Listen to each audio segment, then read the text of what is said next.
What's up, everybody? It is the inaugural Unhappy Gilmore show through Green Legion Radio. I am thrilled to pieces to have this. It's a pretty cool and fun opportunity. I thank Quimby and Sam is here with me. She's kind of in the background to help me out as I try not to fumble my way through this too bad here. Um, I thought I'd try to start off a little bit with, kind of a little bit of background about myself. A lot of you don't know me.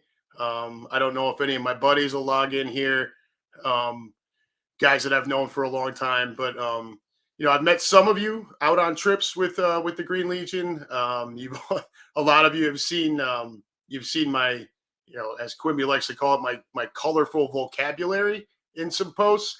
I've kind of backed off on Facebook a bit because those suspensions get to be a real pain in the neck, especially if I happen to go someplace with my kids and I want to post some pictures or whatnot, and then all of a sudden I'm locked out for 30 or 60 days. So I've kind of backed off there. Most of the time I'm just posting in groups. Um, I've started to get a little bit more active on Twitter. But a little bit of background on me. For those of you that don't know, I am originally from Bridgeport, Connecticut. Um, was born and kind of raised halfway through my childhood in an area called Whiskey Hill. Some of you have seen pictures of me out on the road, baseball trips with the boys, which I'll talk about in a little while, um, where I've got kind of the Whiskey Hill jersey on. There's a friend of mine who still runs that team, that softball team, Whiskey Hill, in the same league that I used to play in when I still lived back there. So yeah, born in Bridgeport, Connecticut, moved up to Milford, Connecticut, where I went to high school, and then in my kind of mid-ish 20s, I had a job transfer that took me to Cincinnati, Ohio. Um, was really kind of a godsend. I was in a bad way in Connecticut, not doing really well, and that transfer kind of let me hit that reset button. And I was fortunate enough to meet my wife out here. We have three wonderful children. Um, Anybody else who has kids knows, they're not always wonderful. I have three of them. This year they'll be 15, 12, and 9. That's boy, boy, girl. And as I said last night, for anyone who was listening, the reason why I have three children is because I do not want four. Um, Again, anybody who has multiples, if all you choose to have is one child, more power to you. But there's a lot of stuff that you're just not going to experience if you only have the one. You know, not to quote Bill Cosby too much here because he's a nasty son bitch, but there's just too much stuff left out. Like he said, if you've got a child running around saying, "Will you stop touching me?" Well, you got to take that child away, right? Like you got to go get the kid looked at because there's obviously nothing there touching them. Somebody breaks, something's broken. One kid, you know who did it. Me with three of them, they all kind of just point at each other. So it's a total shit show over here sometimes. I'm live right from my house. On the other side of that door is where all the mayhem is going on. There's dinner being cooked, kids running around. Two of my three kids are outside trying to sell lemonade. It is 58 degrees and there are wind gusts, I think, up to 25 miles an hour right now. So cups are blowing everywhere. People have, like, I keep trying to tell them, like, guys, dude, you will make plenty of scratch come summertime with lemonade stands. 58 degrees and windy, not really the wheelhouse for, a cold, refreshing beverage. Keaton, what's for dinner? I don't know. I think it's just, I think it's garlic bread, noodles, and sausage tonight. Something simple. My wife's down there taking care of that right now while I'm up here introducing myself to all of you. So that's kind of it in a nutshell. I'm not going to go into too much detail. If you guys got questions about the kids or whatever, I'm more than happy to have those conversations. They do add a lot of fun, as I'm sure a lot of you are aware. Um, so, this show, I'm kind of going to, maybe a half an hour, 45 minutes at the most. I don't really see it going past that. If we get past that, because there's just some really good stuff to talk about and, and the room is jiving and everything, but great. I would love that. Um, but kind of off the start, and I don't drink during the week, so there's not going to be a whole lot of uh, drunken rambling. Um, Although I am rambling right now. So my wheelhouse is generally going to be baseball and football. That's kind of where I live. Like I'll talk some basketball, I'll talk some hockey here and there, but baseball and football is really where we're going to live. However, tonight there is a basketball thing that has really pissed me off, and it has everything to do with Bitch Simmons. All right, and I know a lot of you in Philadelphia are just sick and tired of hearing about him. Um, you've got to be thrilled to pieces that he is bounced out of the playoffs and all of that. I'm happy to. You will never find me rooting for anything Boston, but I was rooting for the Celtics the other night to knock the Nets out. I don't like Kyrie Irving, and I have a real problem with Bitch Simmons. When that trade first happened, yeah, Keenan, the NBA sucks. But look, baseball, again, like I said last night, kind of a smart person sport. No offense, it's not your thing. You know, that's on you, bud. But yeah, the NBA has gotten stale, and we can get to some of that and why I think it's gotten stale. I think it's the same reason that that baseball has also gone down that path, and I believe it's a lot attributed to analytics. But as far as Bitch Simmons, a few weeks ago when that trade happened, and it was the key players being Harden and Simmons, um, the general consensus, at least when we talked it on Right on Cue, and then when I talked to some other folks, was either a break even or that the Nets had won the trade. Now, I'm not going to sit here and tell you that James Harden has been fantastic. That guy was brought in to be Robin to to Embiid's Batman. Well, right now Batman's hurt, so Robin needs to pick up the freaking pace. And if you can't, then what did you bring him in for? Like, is this guy incapable of taking over a game in some spurts here and there? And I know the Sixers as a whole had a really bad night shooting the other night, but I mean, good lord, Harden has got to step up in to help out Embiid. On the flip side, Simmons never even got on the court. Right. So they said he was going to be ready for game 4. That was Monday night. Game 3 was Saturday night. You were down 0-2. If you can be ready for Monday night, why can't you be ready to help us? If you're the Nets, help us on Saturday night when we're down 0-2. So problem number 1. Then we get to Monday, and here comes all the reports. Oh, his back stiffened up again. Fuck right off. I mean, enough already. This guy has bent over the Sixers and is now bending over the Nets and robbing his paychecks. He's not earning any of it. He's just sitting there whining about his back. And now the latest thing is what? That his mental stress caused his back to act up. Is this guy serious? Like, look, I'm not going to sit here and tell you that I want my kids to idolize every sports, every athlete out there. I think a lot of the idolization and things to look up to should come from home. But the bottom line is some kids don't have that at home, right? There's a lot of kids, millions and millions of kids who do not have that figure at home that they can look up to and, oh, yeah, dad did this or mom did that. And it really, for a guy like Simmons, what are you showing these kids who have no one else to look up to?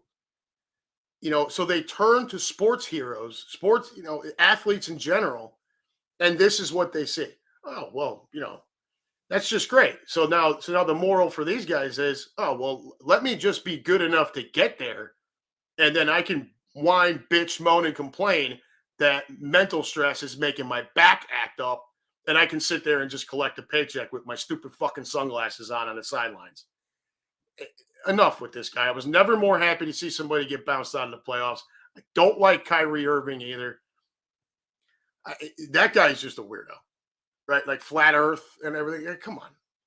So what looked like a win for Brooklyn in that trade, I don't see it. I mean, Harden hasn't been anything all that great, but at least he's out there, right? 14 points is better than sitting on the bench, yucking it up with other guys in street clothes. Not to quote Charles Barkley, but Lewis, there's no way any of his future teammates can trust. No doubt, exactly. How can you trust this bastard? This is supposed to be a dude, and the reason why it looks so good for the Nets, this is a 6'10" point guard. Yeah, he can't shoot. Well, you know what? KD is there, possibly the best offensive player in the league. Kyrie is there, another special offensive player. They got Seth Curry in that trade as well. All Simmons had to do was distribute, drive the lane, and kick it out. That was it. That's all he would have to do. Rebound, play good defense. All of the shooting and all that pressure was coming off him, and he still can't get on the court. So I 100% agree with you, Lewis. Nobody can ever trust him anymore. That guy, this is Chris Sack. I wear my sunglasses at night. Yeah, well, so do I at times when I've drank too much. But all right, I'm going to get off my soapbox about Simmons before I get too pissed. I was thinking about it today, and I was gonna back off it a little bit, but like it just bothered me all day long, and to keep hearing that over and over again, how the mental stress made his back act up, and that's why he couldn't play. Well, good. Here's your broom. Go sweep yourself out of the fucking locker room. I don't know what the Nets are going to do now. My cousin Joe is the only person that I know who is actually a Nets fan. He has always been a Nets fan. He will die on that wall as a Nets fan. So I respect the hell out of him for it. But he has got to be. I've not been able to talk to him yet today. I want to get a hold of him later tonight or tomorrow and just ask him how he's feeling. That is embarrassing. One final thing with the Nets. This was year 3 of Kyrie and KD. First year, first round exit. Second year, second round exit. This year, first round exit with a sweep. It's a failed experiment. It's time to move on. I think you got to ship Kyrie out of town. I think you're stuck with Simmons at this point, and then whatever the hell KD wants to do. But anyways, enough about Simmons. I think I've bitched enough about him. Nets fan when Dr. J was there. Yeah, I can respect that. Hey, look, Dr. J played, right? You didn't hear anything about mental stress and him bitching about his back, right? So enough about the Nets. We're going to move on a little bit here. We're going to move on to baseball. I'm going to ask Sam to come in here in just a couple of minutes because I want to get her.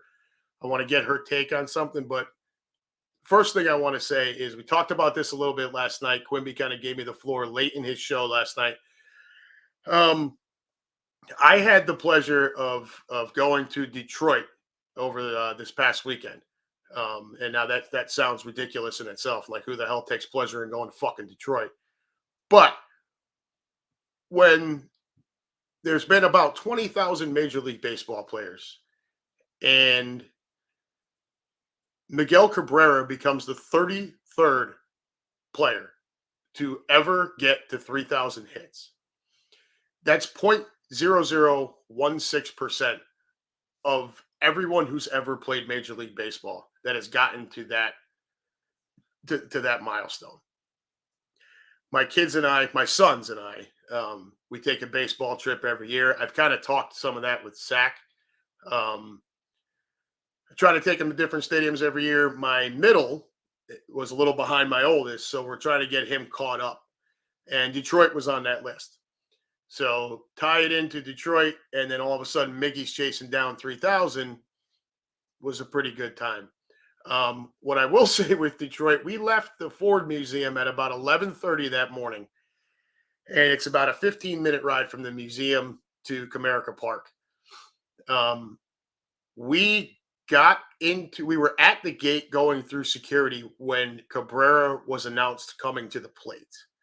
All right, so an hour and a half, an hour and 40, hour and 50 minutes just to get us to get to that point. We finally get through, and you hear the crowd ooh and ah. He had fouled one off, thank God. And we didn't have time to get to our seats. I kind of rushed up as close as I could get, and I mean just in time for Cabrera to get that hit. And the place went absolutely bananas. And I don't know how many sellouts Detroit usually has. I'm guessing it's not much, but that it was definitely sold out that day. So Detroit guys, you need to figure out your traffic patterns leading to and from the stadium, because that was a fucking disaster trying to get into that ballpark. Had we waited even another 5 minutes, we would not have gotten there. Lewis, what a moment you wish. From the looks of it, may not happen again for decades. Exactly, and I'm going to get to that here in just a couple of minutes, man. Cabrera, he had his demons, right? He had to face down alcoholism. But 3,000 hits, 500 homers. He's going to get the 600 double. I don't know if he's gotten the double yet, but he's going to get the 600 doubles. A triple crown, two MVPs, 4 batting titles. There's some things he's on a list all by himself, and the other lists he's sharing it with your legends, Hank Aaron, Willie Mays, guys like that. It's so to be there and to share it with my boys is something I'll never forget. Now when we take our trips, I bought these things. I don't know if anybody can see that stupid glare, but it's a ballpark passport. And Zach, I can see you're in the room, so I encourage you to look this up if you've not already. Inside is a page for every stadium, and there are validation stamps that you can get at every ballpark. In the book, it tells you where to go in each ballpark to get that. So that's what we try to do when we get out on the road. So now I've got the validation stamp right there from Comerica Park from the 23rd when Cabrera got the hit. So on top of the ticket stubs, which I was able to get, they rip you off for that. We've also, all three of us have that passport to get stamped. The ticket stubs, I was told ahead of time I could go to a particular spot in the stadium and get my e-tickets printed for an extra $5. And I know that pretty much every major league ballpark will do that. You just have to find the right booth. Well, I'm on a couple of Facebook groups. I asked around. This is where they told me to go. I go there. I wait in this god-awful fucking long line. Get up to the booth just to find out that they're not doing it. I'm like, how are you going to not get – are you fucking serious with what just happened here? This is why everyone's here. So the answer I got was, we're not reprinting the tickets you already bought. What we will do is sell you a late arrival standing room only ticket for $20 a piece. I'm like, you son of a bitch. I just talked to a guy who told me he came here the Wednesday before and was able to get his shit printed for $5. And you're gouging because Miggy just got the 3,000th hit. That's what the fuck you're doing. So Lewis had texted me. He asked me to grab it. Lewis, I do have it. I have to find a way to safely ship it to you. I do not want the thing getting bent or fucked up in any way. So let me figure out a way to do that, and then I'll get your address from me, and I'll send that down to you. But again, being there, absolutely awesome. Aside from the whole ticket thing, that was a disaster. But being there was awesome. Sharing it with my boys was even more awesome. And it may never happen again. If you look at the list, I think Manny Machado would have to average, I think, like 136 hits a year from now until he's 40. Yeah, you got Freddy Freeman, who is 140-something hits. Mike Trout. These guys have, if they play till they're 40, this is what they have to do. Trout's had a lot of injury problems over the last couple of years. He's going to have to but he hasn't played more than, I think it's 140 games since like 2017 or something, or 18 or something like that. Forget the COVID year. I get that. But, this guy, he's going to have to get back to being, the reliable Trout that's out there every game, or this stuff's not going to happen. Averaging 140 something hits for a season doesn't sound like much if you're playing 162 games, But if you're only playing 130, it's a little bit more difficult. So Freeman, Machado, Trout, I forget who else I saw on that list.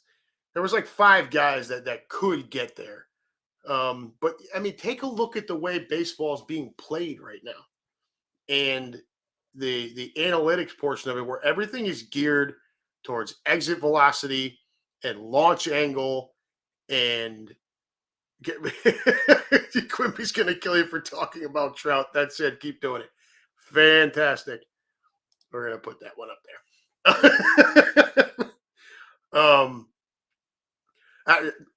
I'm talking about Trout as far as it goes with the 3,000 hits. I think he could get there, obviously, but like he's gonna have to get back on track. The guy's 30 years old, so kind of lost my train of thought a little bit. But so the analytics, the way the game's being played, these guys don't swing for contact anymore. It's all about the home run. You're going to get over 40% of plate appearances are going to be walk, whiff, or homer. Right? And all anybody, younger fans or new fans, and Sam, get ready to jump in here in a minute. All you keep hearing about is, well, there's not enough action. There's not enough action. Yeah, Soto's a good point, Zach. But again, that's a long way to go. I mean, he's got to stay healthy too. All you keep hearing about from new fans is there's not enough action with baseball. Well, the analytics-driven approach to a lot of this, and I'm not blaming it all on analytics, but it plays a big role. It's not geared towards contact, right? Hell, the analytics tell you that stealing a base is a useless act.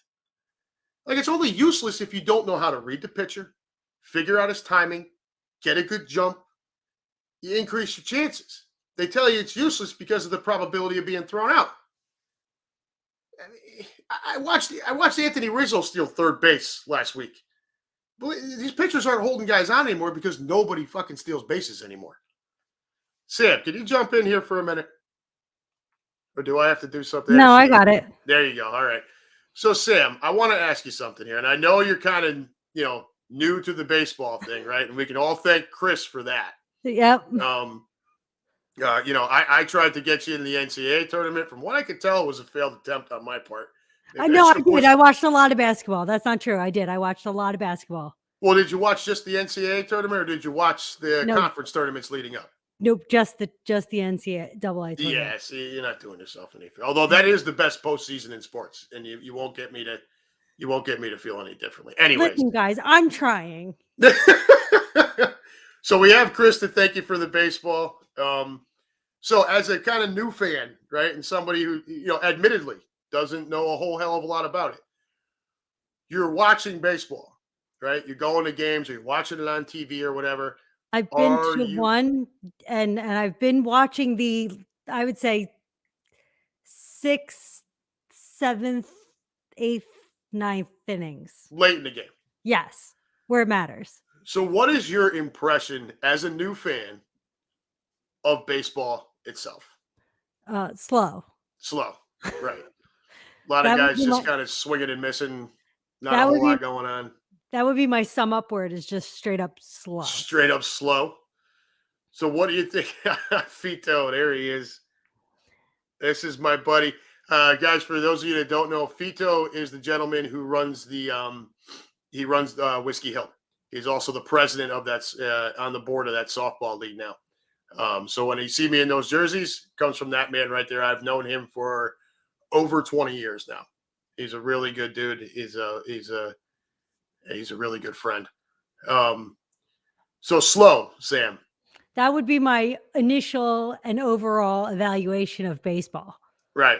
Well, it's not football. I mean, we all know that it doesn't move at that pace. Well, football is slow too sometimes, but there's things going on that you can get into, where baseball is, there's a lot of things that stats, they step in boxes, out of boxes. We have to watch them swing forever and do their dance and touch their elbows and their nose and their head. No, they're touching more than that.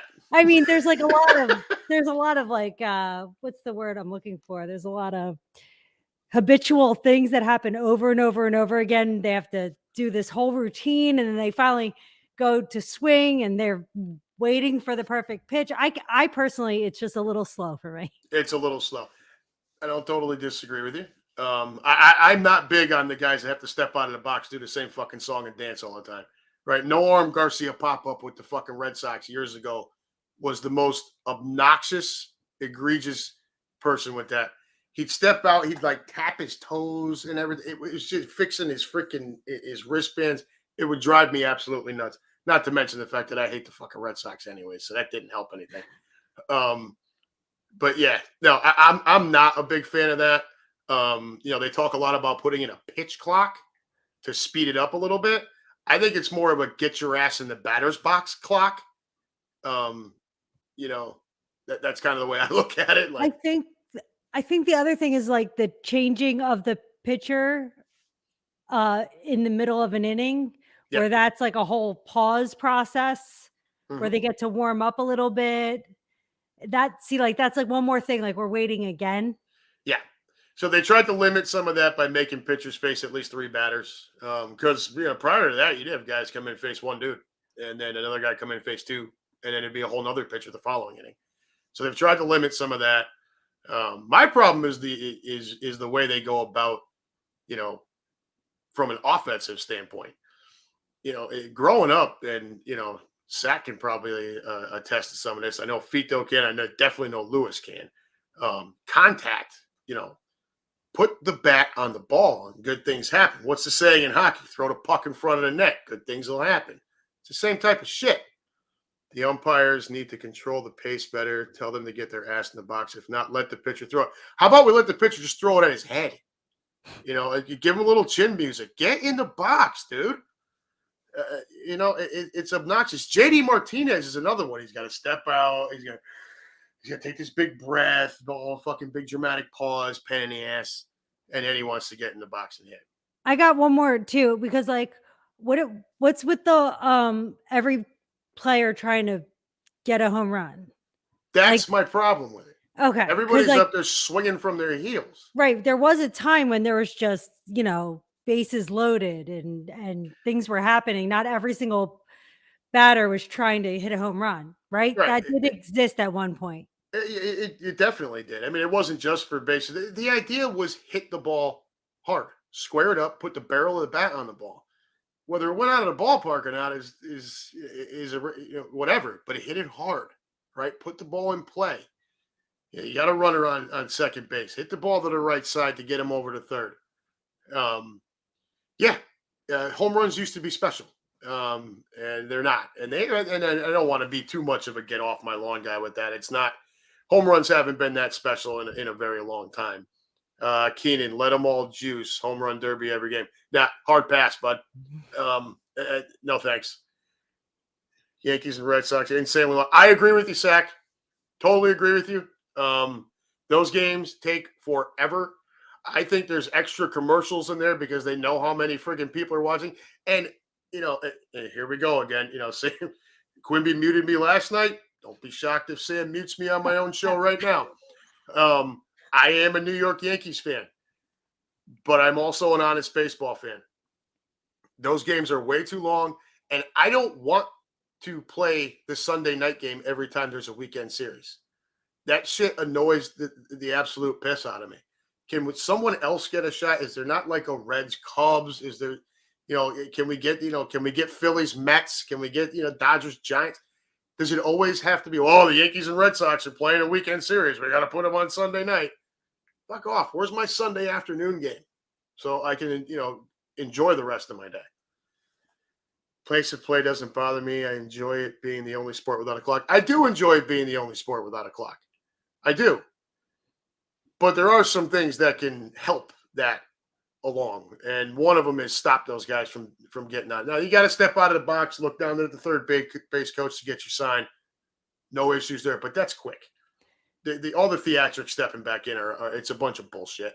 I don't think it needs a clock. I think you're right on that. I don't think it needs a clock. I don't think we need to be exact on, it doesn't have to be like basketball where it's like 0.1 second left. I don't think that's not necessary, but a little bit of the extra like show and dance, that there was a difference. Like we're not pointing at the outfield with your bat, or you know what I mean? You're not pointing for You're the not Babe heavens. Ruth. Right, like, that's one thing, but to sit there and, you gotta heads, shoulders, knees, and toes in order to get into the batter's box, that makes me very sad and very I'm sorry, that's how I feel. Head, shoulders, knees, and toes. I feel like Nice. there's a whole dance happening. Yeah, and it does. I mean, everybody's got their own little routine. The Nomar Garcia Parra one was so bad. Him, Jeter, and A-Rod were all in the same All-Star game. I forget what year it was. Was it 99? And Jeter actually went to the plate and mimicked Nomar, and like heckling him. So it was stop that bush ball shit though. Yeah, no, I hear you, Fito. But yeah, everybody going up there trying to swing for the home run. That's what bothers me. It's all driven by exit velocity and launch angle, which look, you can't just go up there and try to run into one all the time. And don't get me wrong. Again, I'm an honest baseball fan. The Yankees are the poster child for why you cannot build a roster strictly on analytics. Look at fucking Joey Gallo. This guy might be the biggest bum stand in the entire friggin' league, right? With his 145 batting. He just hit his first home run the other night. And this is the guy crying about, oh, they should outlaw the shift. Hey, asshole, you still got to hit the ball, right? You're going to strike out 250 times this year. It doesn't matter. They could take all the fielders off the field. If you can't hit the ball, it doesn't fucking matter. You strike out too much. Just walk, whiff, or homer. That's all that guy is. I can't stand him. He's become the target of my animosity towards analytics, towards launch angle, towards exit velocity, towards all of it. This is not how you add more excitement to baseball. By just going up there wailing away at it. Joey Gal, I said Joey Cal. Zach, you're not allowed to. You are not allowed to quote Joe Pesci in any fucking movie anywhere until you watch Goodfellas. That's enough. I've had it.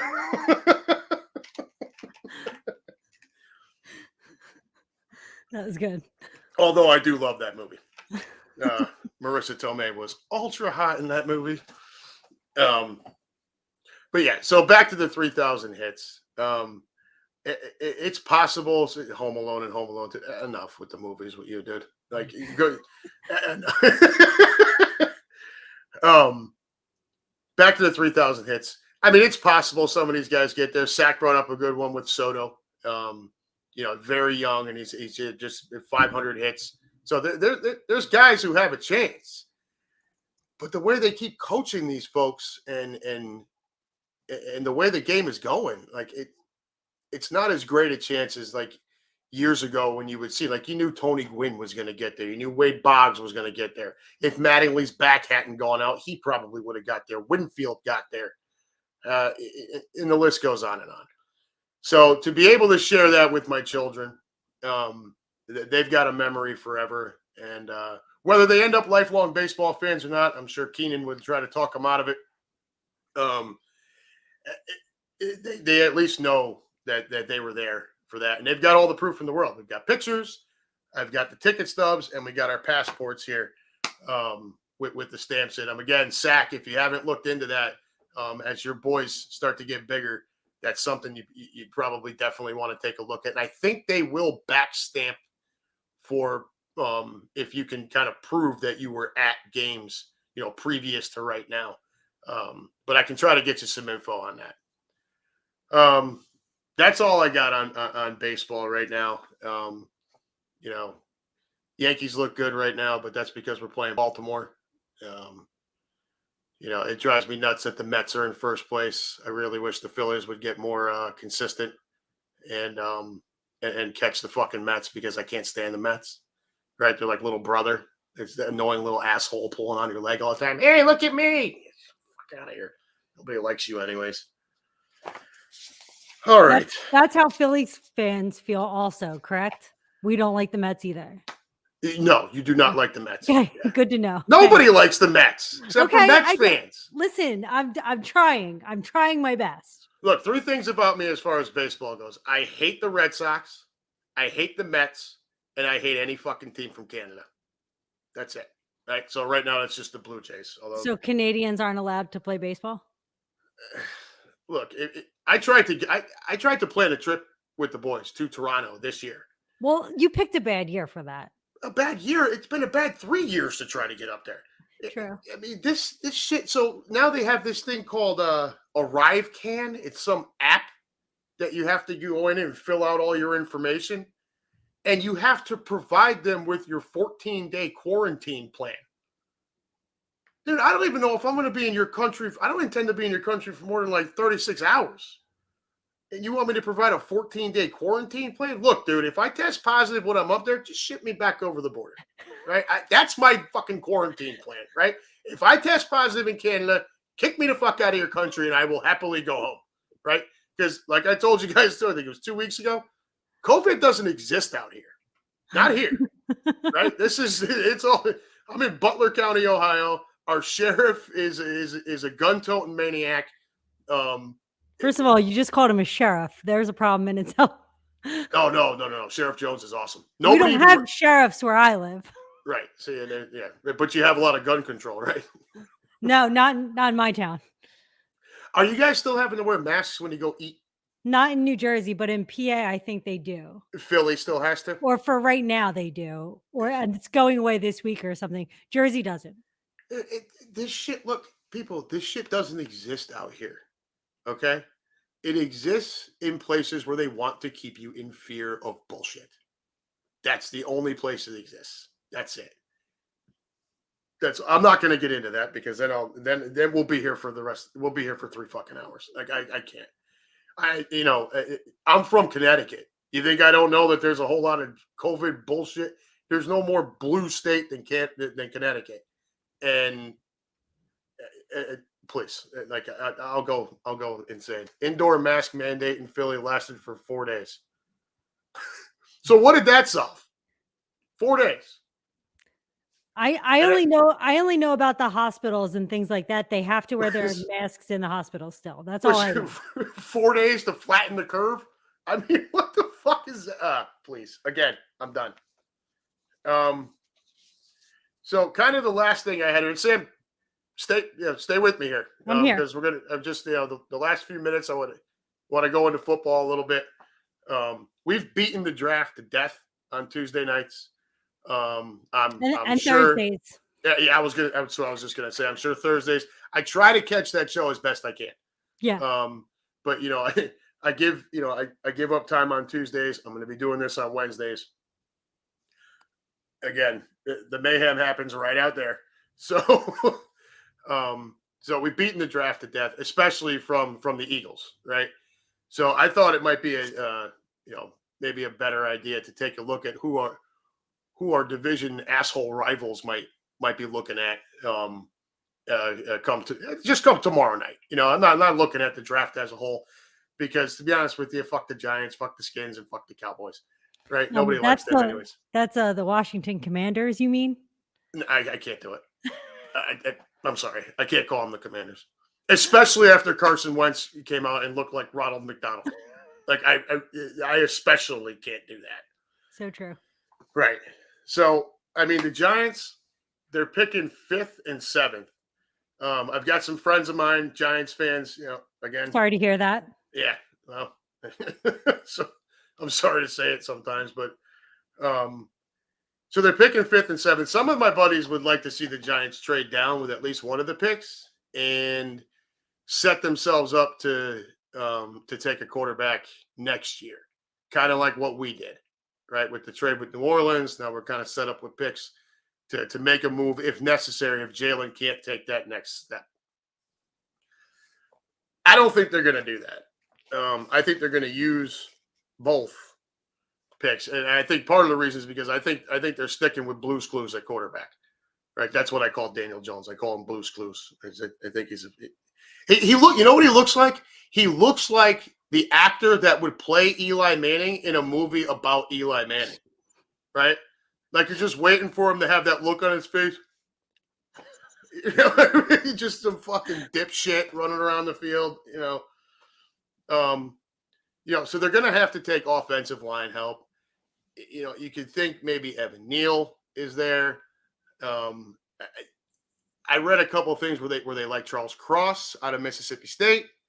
If Iquanu out of NC State happens to be there, that might be a place they look. In between their two picks is Carolina. And there's talk that Carolina may also take an offensive lineman.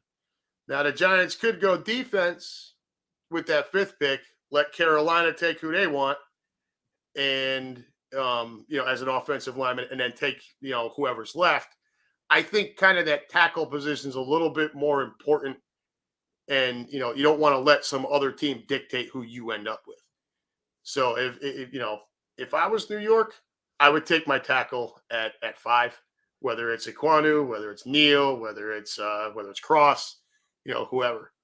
And they pick again at 7, and that might be a place where you could see where you could see Kyle Hamilton come off the board, the safety out of Notre Dame. Missed 6 games with an injury. I don't know, but 6'4", he plays the position really well. Some people have trouble with his 40 time because it was almost a 4.6, I think. But he makes a lot of holy shit plays too, right? Like the guy gets wrong. We talked about Kyle Hamilton not yesterday, but I think last week. He's got good range. He's got good field awareness. You draft him, you put him back in your defensive backfield. Now he's a problem for us, right? Giants are going to be looking overall. They've got a lot of holes to fill, just like we do. I think they're in worse shape, but they do have a lot of holes to fill. And those two guys, whether any one of the 3 tackles at the 5, and then Hamilton at the 7, gives them. Giants going to draft another wide receiver. But hopefully they do, and they don't fucking, maybe we can avoid it. Stay out of the Detroit Lions comparison that Quimby likes to reference. But they're going to be looking for guys that can step in and make an impact right away. That's what they need. So I don't see them trading out of the first round, unless it's to set themselves up for a quarterback next year. But there's no guarantees there, and they like Jones. I don't know why, but they like Jones. They feel like if they can put enough pieces around him, that he's their guy. Then we've got Washington with Ronald McDonald at quarterback, right? They could look to get him a weapon. They pick it. What is it? Is he 11th? Officially the starter? He'll be the starter. Really? Like who's going to beat him out? Taylor Heineke? No one learned any lessons thus far. Nobody's going to learn lessons. Okay. Everybody's, he's got tremendous, Okay. Whatever. Look, here's what I will tell you. This is probably not something anybody wants to hear. He's an upgrade for them. Oh, Taylor no, I think that's true. I agree with you. They're a better offense with him than they were with Taylor Heineke. And I'm not sitting here telling you Carson Wentz hung the fucking moon. We all know he hasn't. But they are better with him. They pick 11th. They could look to add a weapon for him. If they can grab I don't know if Garrett Wilson will fall that far. Chris Olave will be there. Jameson Williams. But the problem with Washington is they've only got 6 picks in this entire draft. And 2 of those are in the 7th round. I think they have to trade out of that 11 spot and try to get themselves more picks in a draft that is from all what the experts say, pretty deep in the middle of the draft. So if they can trade down, get themselves down to the bottom of the first round, that's probably the best play for them. And then do they look at a quarterback? Do they think Carson Wentz is long-term, or is he kind of a bridge at this point to somebody that they're going to draft? Look, the quarterback crop in this draft stinks. Everything you read, everything you tell you, and just watch some of these college games from last year. Dude, these on a normal year, these quarterback prospects are guys that would normally be, like 3rd round. They're mid, right? 3rd round dudes. But I can almost guarantee at least 2 of them are coming off the board in the first round, if not 3, if you want to look at Matt Corral. So you can Pickett, Willis, and Corral. don't be surprised if another one comes off. Behind that, who do you have? You got the who's that idiot here? Oh, he's right here in freaking he's right here in Cincinnati too, and I can't remember his fucking name. Desmond Ritter. That's what it is. Desmond Ritter out of Cincy, or Sam Howell out of North Carolina. Like they could go too. The league has gone quarterback crazy, and teams are going to get desperate. Washington stinks, and I think they're going to keep being garbage. And I'm more than happy for Daniel Snyder to continue owning the team. I just don't know how much longer we're going to enjoy that with all this shit about he was ripping off all of his constituents, Yeah, right? I said that last week. I can't see this lasting too much longer. Although this is what we want because it's better for in the NFC East. It's better for the Eagles. So we want Oh Washington. yeah, We want Washington. stick around. Yeah, we want them to continue to suck. However, I mean, I can't imagine that ownership is going to stay the same. Leadership is going to stay the same over there. I don't think it can. Like Right. we talked about it. Again, it was last week. All of these other owners came to his defense when all of the sexual harassment and all the racism and shit was coming out. That whole thing that got John Gruden fired was initially an investigation into the Redskins, into that for all of that crap. Right. All these other owners came to his defense. Until And now they're going to find out that he was ripping them off. That is going to be a hard fall, dude. And you are going to lose. I don't know. Is owning an NFL team the biggest asset? Like, I think when in you all have of professional sports, I would think. I think when you have that much money, that stupid money, I think it's another check mark at that point. But Yeah, get it. But it's something it's only going to appreciate. It's never going to depreciate. right, Right? correct. We're also thrilled to pieces that Jerry Jones continues to stick his nose in all of the Cowboys business, right? That's always a fan favorite for us. So these pieces of shit currently have the 24th pick in the draft. They could trade out and grab more picks in the middle. They're going to. They could, but they also have trouble on their offensive line right now, right? They lost pieces, right? Connor Williams left. The Connor McGovern project was a disaster for him. He's a fucking stooge. If they keep that pick down with the Cowboys, attaboy Fito. Fito, for everybody who doesn't know him, which is pretty much all of you, he is a San Francisco 49ers fan. I think he commented it earlier. And I do apologize. I'm not paying enough attention to the room. Bear with me as I try to work through this. It's You'll my get first it. show here. They need it, and they need it at the guard spot, right? So you're talking about Zion Johnson from Boston College. You're talking about Kenyon Green out of Texas A&M. If they don't trade out, don't be surprised if that's where they look. Johnson's a 5-year starter who transferred out of Davidson. Both of them are very versatile. They've played multiple spots on the line. So any one of them can help. Can help them on the guard spot. I hope they do trade out, and then I hope they fuck up all the picks they get from trading out. Drafting the offensive lineman makes sense for them, and I don't want them to do anything that makes sense. Where did they pick? What did you say? 24th. Okay. They're 24th. They're way down. So we picked 15 and 18. So now tomorrow night, you guys are live during the draft from the studio. Right. Right. And is that just through the Eagles 2 picks, or is that the entire first round? Or is it just until Quimby gets fucking annihilated? Well, see, now these are all 3 of those things are possibilities because I think the correct answer was yes. Correct. There's, if things get traded, if picks get traded or pushed back or whatever, we're going to try to hang with it for as long as we can, I think.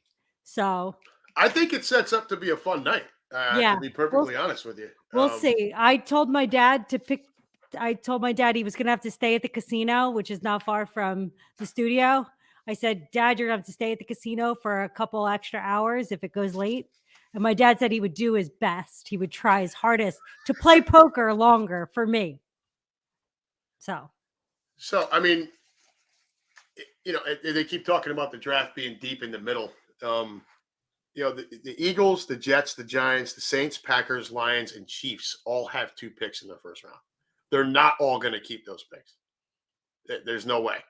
People are going to trade out.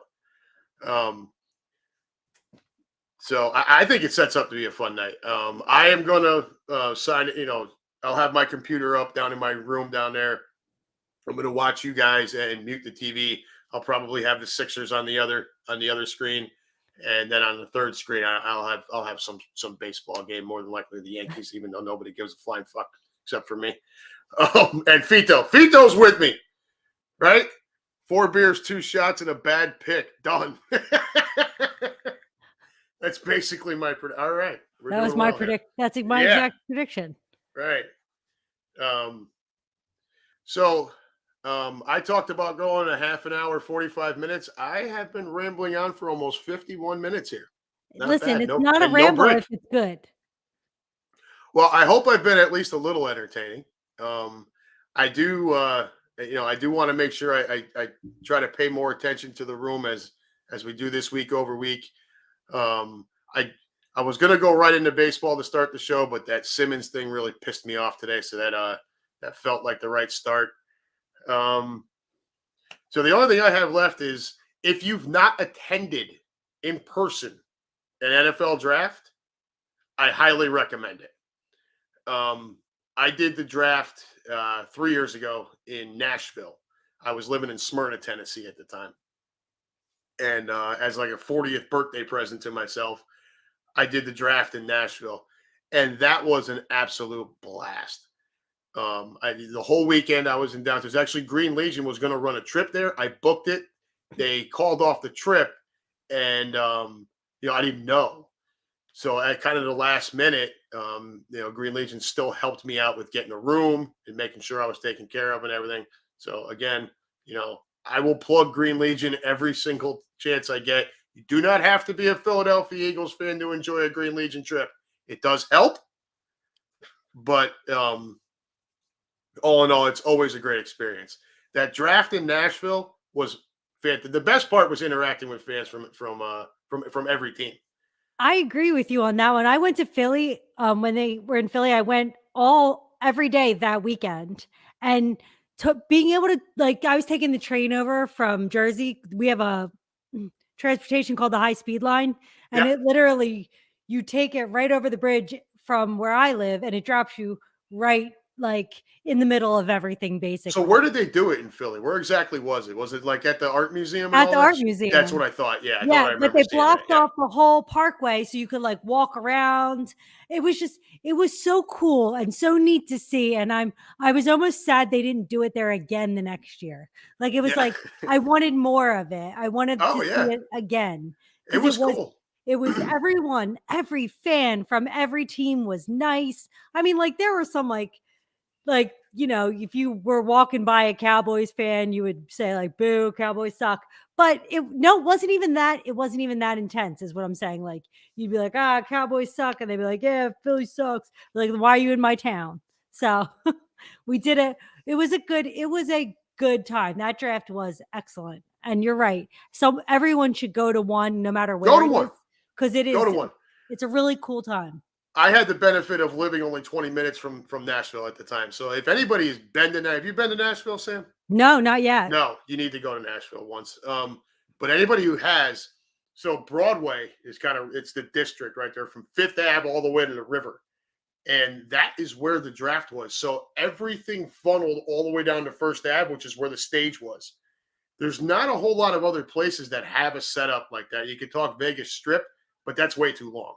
The district in Nashville is really that area right there, from 5th to the river, and then from DeMond Bruin out to, I forget what the other street is on the other side. But they shut it all down. You couldn't drive down there or anything. They had zip line cameras. I know Fito was trying to look for me in the crowd. He was texting me.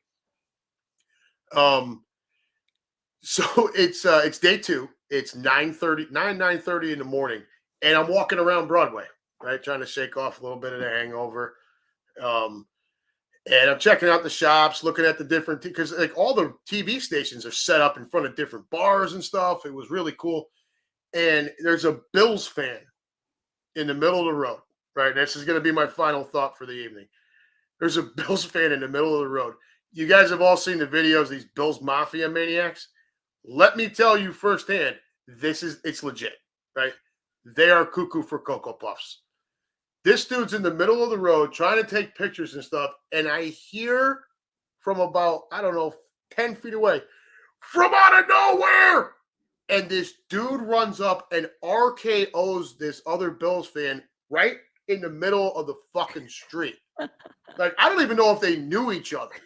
It was just from out of nowhere, and bam, he just planted him in the middle of the road. I'm like, dude, I thought we were fucking insane.